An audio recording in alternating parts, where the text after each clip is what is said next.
приходите суббота, воскресенье, все выходные праздники с 15 до 18.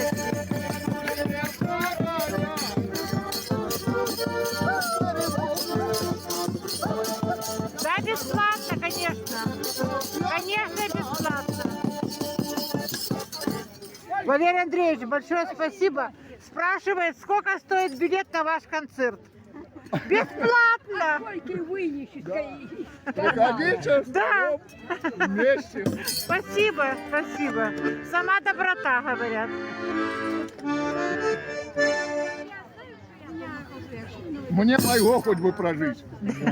А еще чужого мне не надо.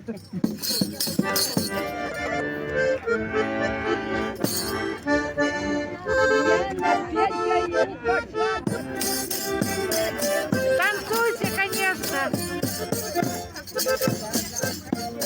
Поехали! Под Испань.